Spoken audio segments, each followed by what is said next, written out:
Welcome to Crypto G's. Today we have a very good guest, and it's our good friend Mirko Basil from Unique. We're going to talk about gaming today. Yeah, exactly, Andres. I'm very excited to be here. Thank you for the invitation. So like good gamers, let's start to play this game to the point. Welcome to Crypto G, Mirko. Tell us about yourself, and your background in the blockchain space. Yeah, thank you.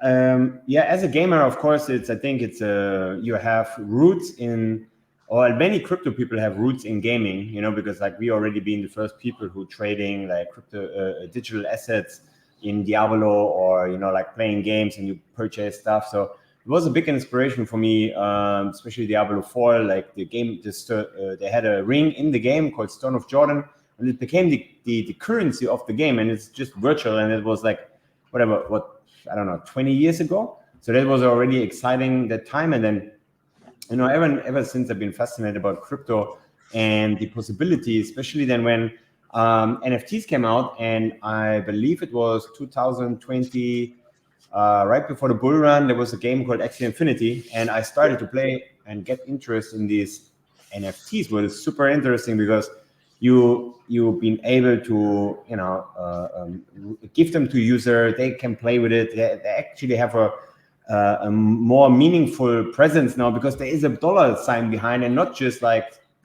data and digital, just a picture. So yeah, I played around with that, and then from hyper casual gaming, from mobile gaming or other games inspired. This game was, it's not the ultimate, but I saw a lot of potential basically on where this can go. And then as a few other in that time, we invested heavily into these digital assets, NFTs. And yeah, and then it became more and more, and we got more traction, and the community was growing. We've been one of the largest communities by the time. We had almost 200,000 people gathered within, I think, 6 months. And then, yeah, we saw that, the GameFi hype, and then created the token, created the company around that. And yeah, now is where we are right now. And we're building an awesome platform for gamers. And we're trying to bring more Web2 people into the Web3 space to basically now take advantage of this nice technology, what we're all so excited about. Amazing, Mirko. And but yesterday we were talking about a little bit about our experience with gaming. Obviously you are an OG gamer as well. So let's go a little back. Let's go all the way back. Let's talk about Mirko before joining blockchain and crypto. How was your life before this? It was a normal life, I would say, like, especially when I was 15, 16. That was the time when the internet came out, and where basically, I mean, before that, but it was the time when I was playing heavily games like Counter-Strike 1.6. That was my favorite game by the time.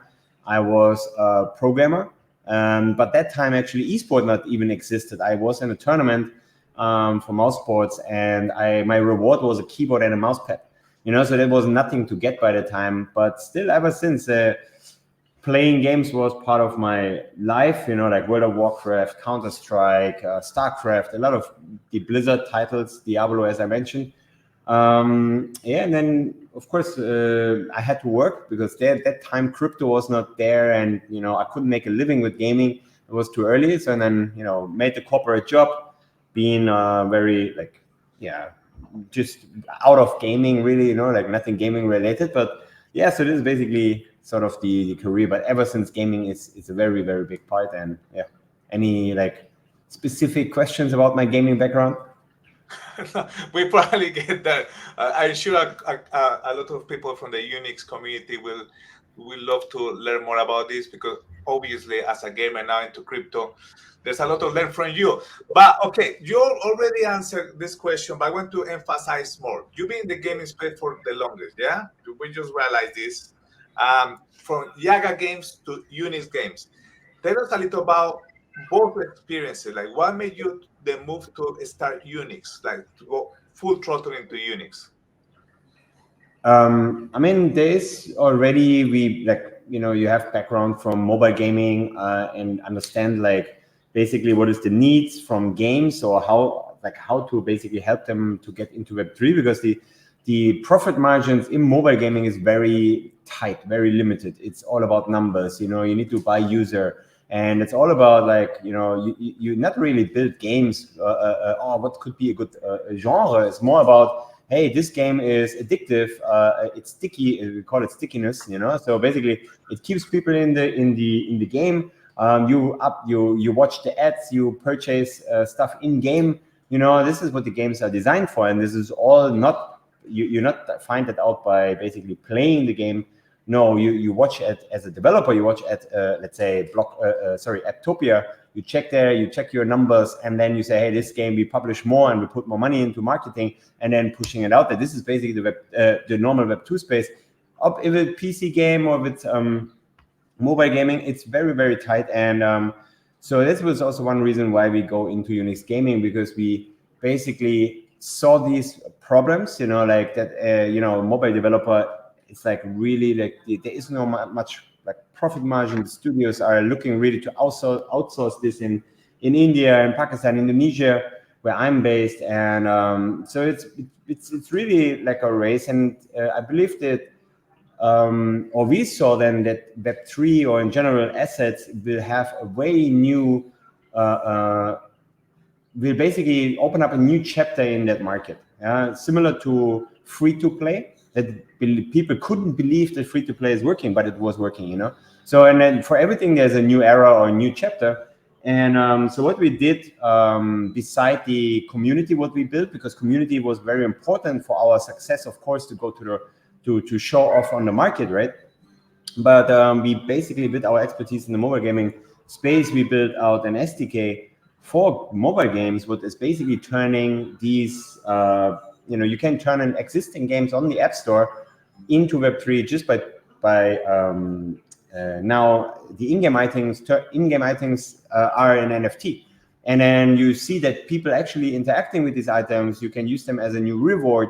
So there was a nice on both sides, on the more gaming side, where of course I love to participate a lot. I love to play games and all that stuff, but and explore these Web3 games. But on the tech side is also very important, because that makes you more understand how far we are from actually maybe seeing a mass adoption, what everybody is of course looking for. When it gives this one click that it becomes this free-to-play revolution. Yeah, and then we need that for NFT. So it's really good to understand both sides as a consumer, but also as a basically provider in this space. So I hope this covered consumer and provider. Yeah, it covered.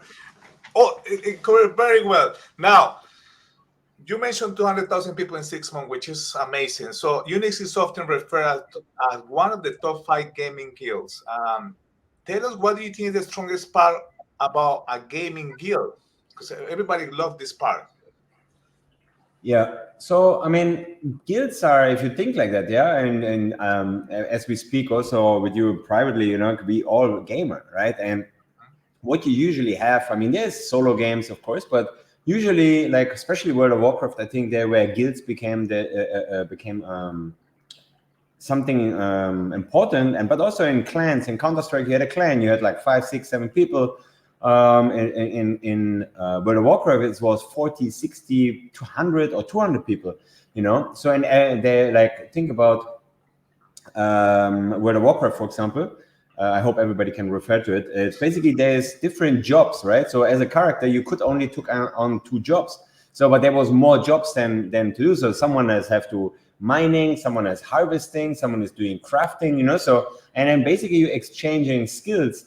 And there's similar things was basically then now in on the Web3 side, So basically, guilds are always existing and sharing basically resources. In the guilds, you have a lot of talents also. In our community, we had people who basically were singing. We had movie nights. So it means also to entertain each other, to do something together. But of course, why we all want to join a guild or why we want to be in a clan or some in a community, because we have the same hobby, and it is gaming.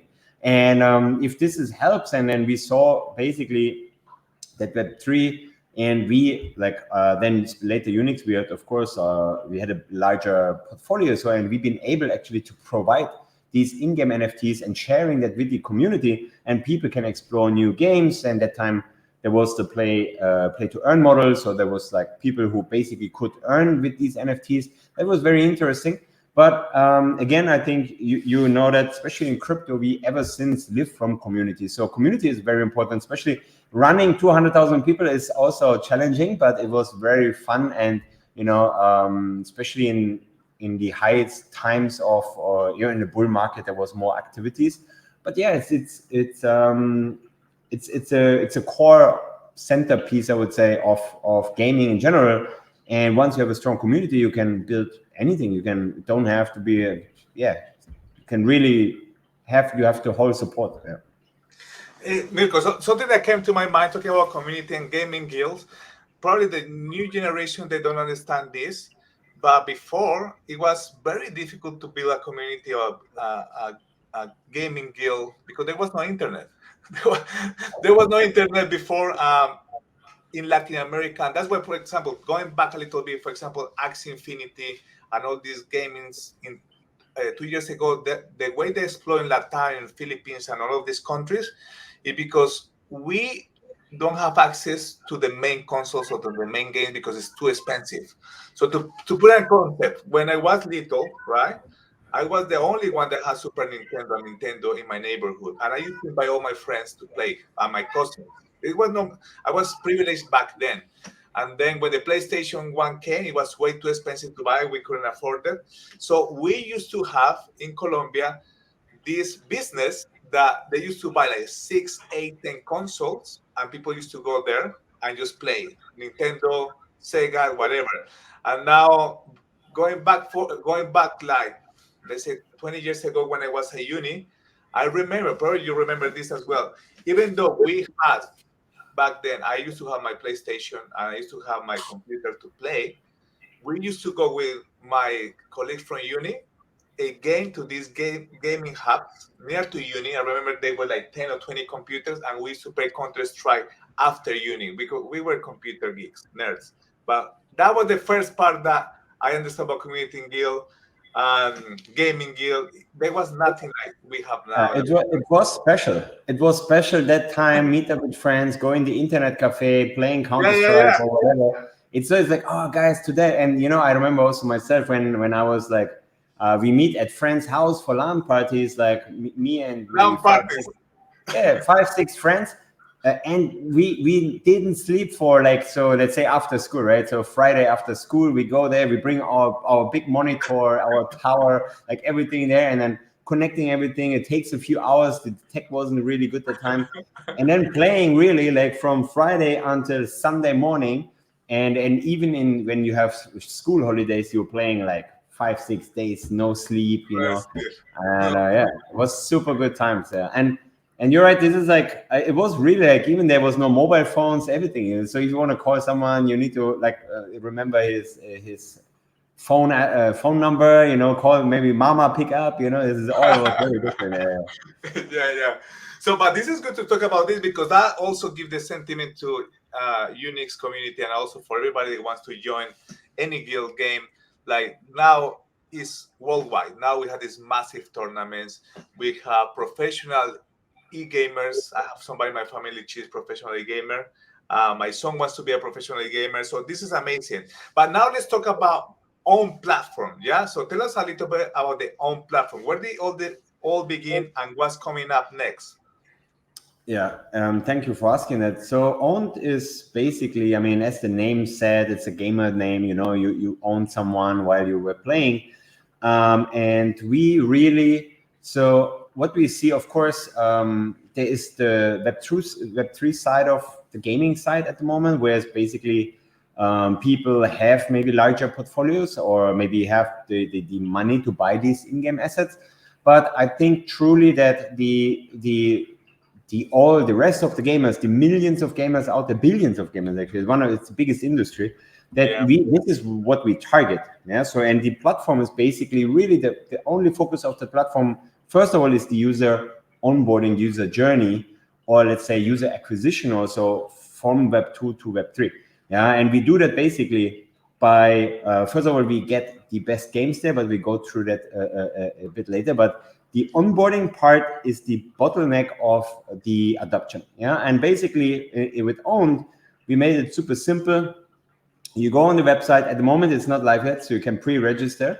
But the user flow is: you come in, you don't need a wallet, you don't need to know what's this crypto, or you don't need to have Ethereum on your wallet, all that exchanges. You can sign it with Google. You can create an owned account. You can sign it with Discord.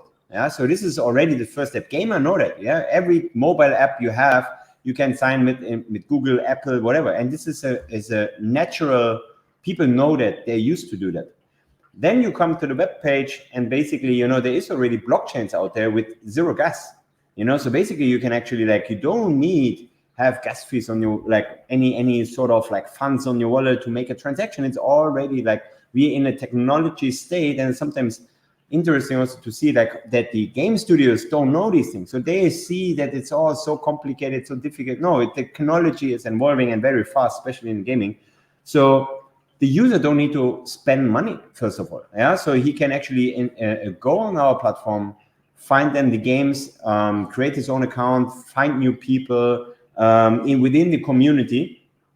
So hopefully that the Web3 audience educating, semi-educating the Web2 audience when they're coming on board and they have questions about games and all that stuff. But we have a lot of activities around actually NFTs, because NFTs, what we see as it's the new items, what you're gonna trade.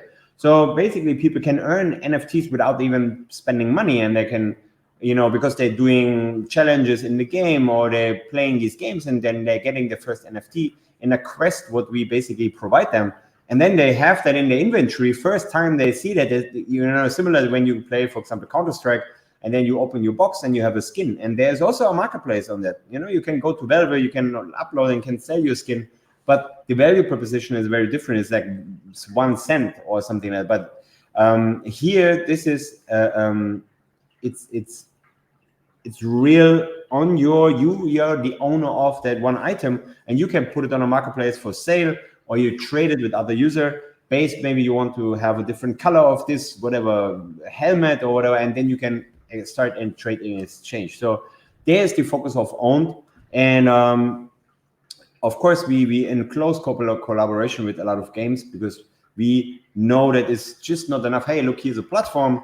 As we talked about LAN parties and organizing these events, we're focusing then building or gamify with real events, basically also our tournament, what we also speak, I think about it. This is the grand opening for OWN, basically, and gamify the whole process of getting your first NFT, and with something, we play Web2 games, we play Web3 games, and you can earn a bunch of NFTs. We have $1 million in pricing for that opening campaign. So yeah, there's a lot of things what is waiting for the Web2 user. But of course, the Web3 audience already know. For them, it's it's easy to adapt. But we hopefully get a lot of new people excited for Web3 gaming. I'm sure you will. And look, this is something that is taking me to the next question, but it gets me excited because there is a lot of people working behind scenes, developers, gamers, people in blockchain, exchanges, projects.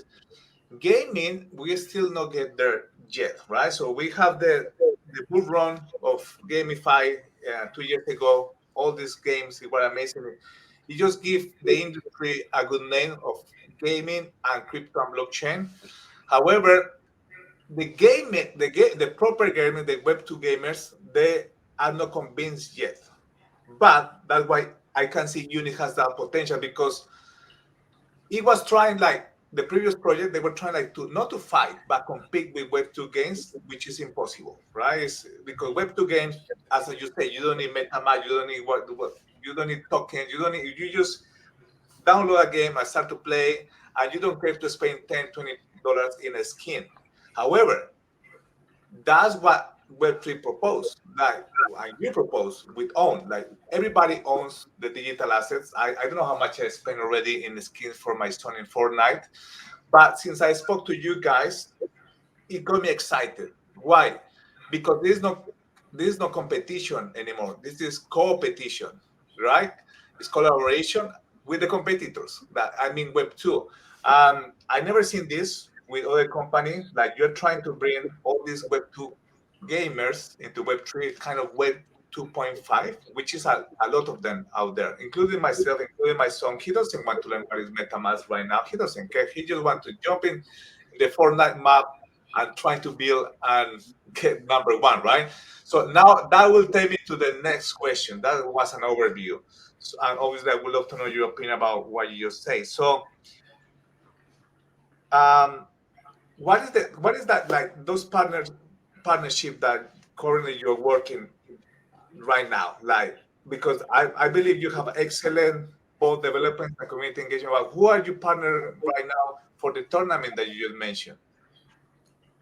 We have a lot of amazing like tech partner. We have a partner, for example, with AWS, with the infrastructure provider. But AWS is Amazon.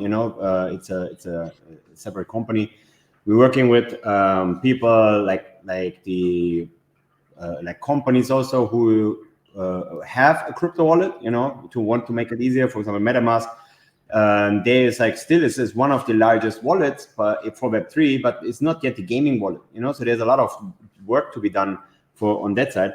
But on the platform itself, we have a top developer company, that's Laser Technology. They're really expert in space to build out the platform, and basically they understand the desire and the needs. Because at the end, what you said, your son is playing Fortnite, and actually all this Web3 stuff, this tech is happening in the background. You don't want to bother a gamer with that, So this is basically they hiding all this tech in that tech, so in the platform, that you don't have to bother with that.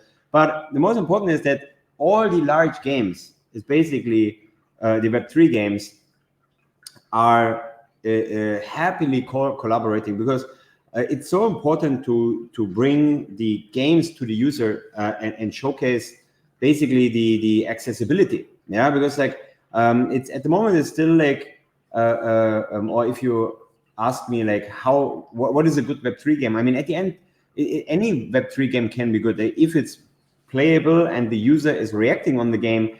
Then the game will have success. And these games basically also need more user, and then we see us as basically the layer in between the game and the community to basically to build that connection, because there is every of these games, they have different blockchains and also on. So that's why we're working with Shrapnel, we're working with Blocklords, with a lot of the games who are on the Epic Store, with Machine Arena. There's more and more games actually on the Epic Store right now. Playable Startloss is there. And that's very interesting for us, because we also can provide a lot of early access, to all the players joining us on the platform. And yeah, for the tournament itself, we're working, again, we have 15 games. What we play that is basically our tournament partners. Fortnite with the custom map. We have Dota 2. We want to play Counter-Strike 2, what just released yesterday. What's going to be massive, because it's like a legend, in the space. Counter-Strike is ever since. I think they made on their digital asset market, without ownership. They made in 40 minutes. They made 40 million already. People purchases boxes and keys to open new skins in 40 minutes. Yeah. 40. Can you repeat that again for the community? That's in 40 minutes, Counter-Strike made 40 million after release of Counter-Strike 2 in boxes and keys. Yeah, and that's no ownership. This is just, you spend money on something, and you have a skin in the weapon, but it's you must be lucky to resell one of these skins, But it's massive. There's so much money floating in, and you have actually no ownership. Yeah. Wow. But anyway, Counter-Strike is one of the games, and then of course the rest of the games gonna be Web3 games. With what I already mentioned, with the $1 million prize pool. The $1 million prize pool is based off cash prizes, is based off NFT prices. There we have over 90 loot box partner, games, Web3 games in the space who participating there.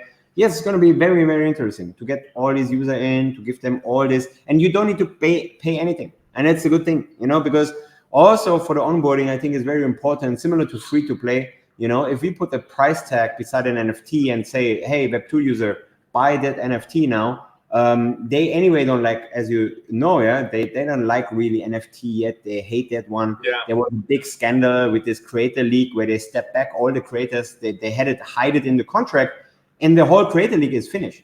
The company eFuse is now basically they not continue with that creator league, and then just because there was a basically like they didn't know that it was NFTs, you know. So and people like you see directions on that, and that's why free NFTs for everyone. Come, play, earn, level up, and you know that's so simple. Just get to play. Now, this is taking me to the next question because this is where your expertise and your experience and your passion. So, what do you think are the three most important qualities in a game that make it stand out? Apart from the community, of course, because this is I'm asking Mirko, founder of Unix, but also Mirko the gamer. Yeah, I think it's a good question, and this is also when games, for example, ask me, or when we're speaking to all these projects, and then asking me, okay, what is your user acquisition strategy? I said, I of course I have mine, but you need to have a good game what people like to play, you know, because I cannot support you, and I can lead games a user to a game, but if your game is not good or is not appealing to the user base. Without maybe a clear concept, then your game will have no success, you know. And basically, and you don't need to build the next AAA title, Warhammer or whatever, or World of Warcraft. A game can be fun, it can be simple, you know. It can be a builder game, it can be a Sim City, it can be Among Us, for example. You know Among Us? Yeah, of course, Among Us. Yeah, exactly. But there's every genre have the user base, and I think you will have, and this is something what I see where we see a different replayability. What wasn't there before is basically that we have no assets who are tradable, so you more likely stay longer in the game. And we already have that proven data from that little time Web3 gaming is actually on the market, that you know, when you own your assets, you play longer, you know. And this is the problem of the current space, that you basically, the games you play them, there is always this a spike of users, and then it goes down because there's nothing more to do. But now when you have assets and you actually have them in game, there is a different connection between you and the game. So, and this is very important. So back to your question, is like the game of course need to be fun. It doesn't matter which genre. It can be mobile, can be PC. I really don't bother. I play everything if it's really fun, if it's worth my time, I would say, because I have limited time. But it's really interesting, like how games have good concepts. And then if they have a nice, entertaining way to keep people on the platform, not with money, but with NFTs, with the new, let's say, reward class, I think that's the key to keep them on. And then the third one, what we already spoke about, is the onboarding. You know, if you cover that, you know, that there is no frictions, you know, with MetaMask and gas fees and log in, go to that exchange and whatever, then that's the recipe, I would say. I love it. Onboarding is very important. Okay, and this is actually taking me to the next question. Look, even though there have been many advancements, right? You and me, we know this. Most traditional gamers are a bit hesitant to make the move to the Web3 space, like all in. What do you think is the reason, apart of what you just said? I think it's come. So if I speak, just a good example, if I speak to my friends who are not in crypto, and I'm heavy in crypto, you know, crypto is my life basically, you know, but I think it's basically education in the general market, because people, my friends, associating Bitcoin with darknet and buying drugs and weapons. Sorry to say, I'm not want to say that that's the case, but this is like, it's just a matter like what you know about Bitcoin, and Bitcoin is what the people know, and then you put another word beside Bitcoin, it's NFT, and then you basically say, hey, look, this is now tradable assets, and every news. So gamers are very sensitive, you know, with these things, and it's the same, I would say, Andres, with the internet. also a good example. There's an interview with Bill Gates. I think it was with David Letterman Yeah. in a talk show, and he asked him, "So why internet?" And then he was laughing because he said, "Like, why you need to go online to read your newspaper? You can buy one." And people were laughing about it, you know.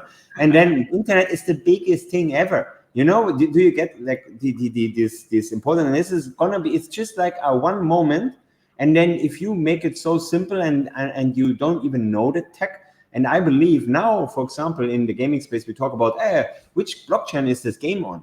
The gamers will not talk about this because it will be so hidden in the backend that you don't know or what Solana, Avalanche, you don't know that. It's not going to be visible. You don't understand. You have your NFTs and you don't know gaming will be gaming and it's not Web2, Web3. In 2, 3, 4, 5 years, you don't know anymore, you know. And there is also a lot of games they don't need an enhancement of Web3, you know. So it's like it will be coexistent. There will be it's a new era, yeah. So it's nothing going to change, but it's going to be that moment that Web3 might be like internet, make that big come out, and then and if you look at on the little bit more larger landscape, if you zoom out now, not only gaming in general, like on Web2 companies who are coming into the Web3 space, Coca-Cola, Microsoft just filed a patent for Microsoft Store Xbox to have NFT enabled. You know, like all these things are happening. You know, you need to just look, and there's millions of dollars. Tencent, Square Enix, what is big companies, they are pro Web3. We're working already with one game from Square Enix, Symbiogenesis. Yeah, this is all there. They are like all already aiming to go to Web3. Zynga had one of their release, Sugartown, huge success. You know, all these games. This is all Web2 companies. You know, this is just a matter of time. We will have more playable games on App Store. This is just the last thing, I think, where Apple and Google, they need to find a better way, you know, on their fees on App Store. But in general, that's it. Like everybody's moving in the direction. Yeah, it's just a little bit a mix of technology and adoption, and you know that we basically. And I think we can also use a new terminology. If you always say NFT is the technology, why not talking about digital assets? You know, it could be change already the perspective of the gamer when you talk about NFTs. NFTs, no, digital assets. Oh yeah, really, that's interesting. You know, like it's just a change of word, and you have already attention. You know. Mirko, I have an idea because you talk about education and talk about how you work the stuff, and obviously I'm very excited about what Unix is doing. You are helping the gamers to move into Web3 in a good way. Why we don't do a CryptoGist version with Unix that we come every week and we do an episode for the gamers and the Web3ers, right?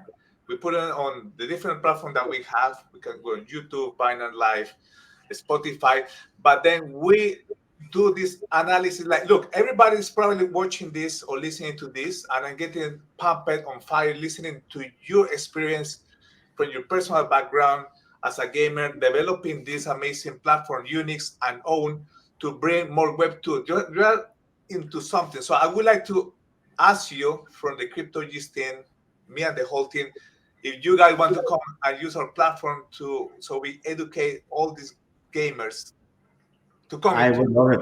I would love to do that. You know, it's about gaming. I can talk for hours. You know, especially like when I see young people or gamers actually like if you look at them and they actually enjoying, you know, and they're finding a right game and especially in that little bit the crypto jungle, you know, find a true source where you be really like feel safe, educated, someone taking care that you not like follow the wrong leads. It's not about money or, you know, like all that stuff. So it's like I'm really down to give the best educational advice I can give in the gaming space from my expertise, but my team would be also, I think, happily to join because like we have passionate people around the team, you know, like ex-streamer. We have a lot of content creator in Web3 who's basically doing really awesome content, all game related. It's not about, hey, you need to make a Fibonacci level, put that somewhere, you know, it's not like that, you know. So it's really just pure gaming and all the content we also provide on our platform is gaming related. And yeah, so I would love to do it. Thank you for Let's it. do it. Let's Do do it. it. Let's do it. Also, because I got the sentiment, as I say, my son play a lot, especially Fortnite. And when I told him, look, they're doing a tournament, I said, Dad, how is that? I want to participate. What do you need? I say, it's within Web3 and crypto. But I don't understand. So you say something. Something that I want to do for my son is he join a platform that he feels safe. And most of the content, obviously, for is explicit is over 18 years old. But if we start to educate the younger generation, and the people that's already playing, a little bit more adults with the units, I think that's going to be an amazing win. Not for Unix, for crypto G's, if not for the gamers and the new generation that are coming. I'm talking about the new generation. This takes me to the last question. By the way, so we're saying, yeah, we're doing a podcast collaboration with Unix and crypto G's. So just stamp it there. But this is the next question. The future for gaming in this space definitely looks bright, especially the way you talk now. But why your prediction for the next 5 years? You already gave a little bit of hint, but why your prediction for the next 5 years? So I think that we will see everybody speak about the bull run will change things. I think it will change the fact that more money goes into the market. Yeah, so there are going to be more fundings for studios, Web2 studios going to Web3. A lot of money is sitting there. So this is very important to let people basically invest in the studios, invest in games. But also, let's say the bull run, let's not speculate here. Let's say it's 18 months or 24 months, who knows there. But the technology will be more advanced in 2 years. Yeah, the blockchain technology, let's say, it's already, let's say, give an example, for example, Chainlink's latest protocol, CCC/IP. Yeah, you can connect actually like blockchains with each other. So it's like that one piece, like this is still a big headache, this multi-chain component, that you don't need to think about which blockchain you build on.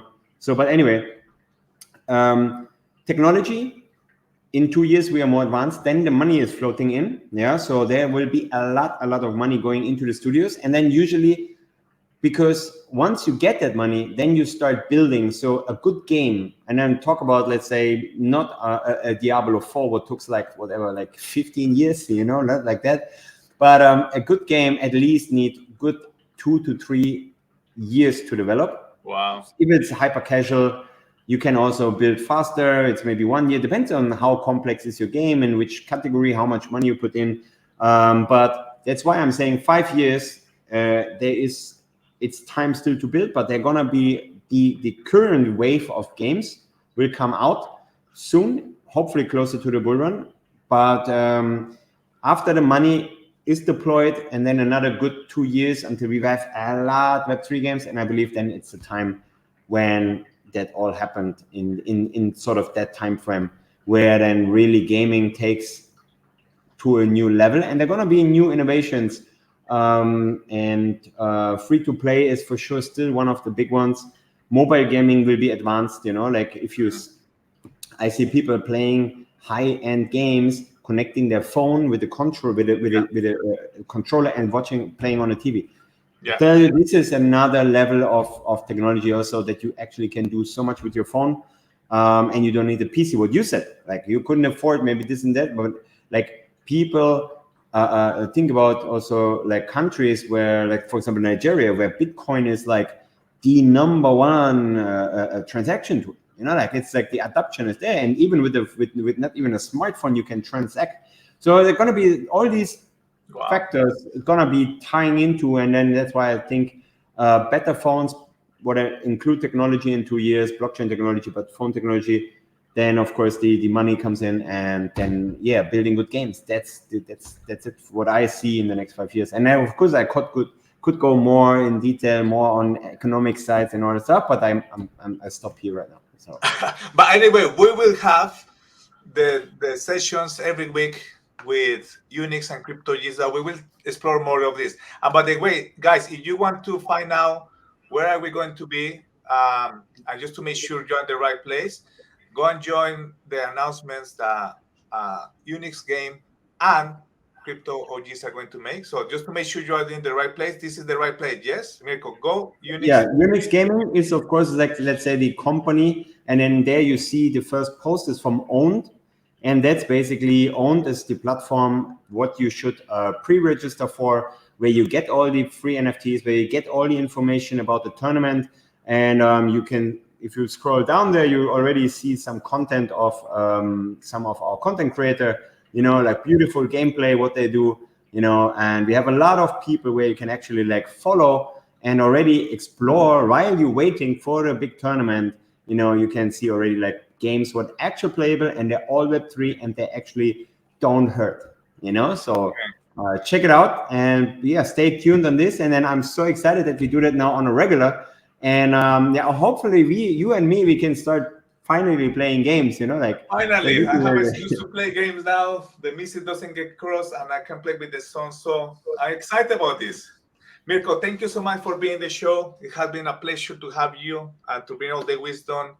And I hope to see you very soon face to face. If not, I will see you in the next LAN party. Yeah, And definitely. Let's also, do that. guys, remember, we'll see you next week with Mirko or somebody from the Unix team. We'll be here to explore more gaming advanced and to tell you more about the tournament that's coming in October. Mirko, again, thank you so much, and I'll see you very soon. Take care, guys. Bye bye. Bye bye. Thank you.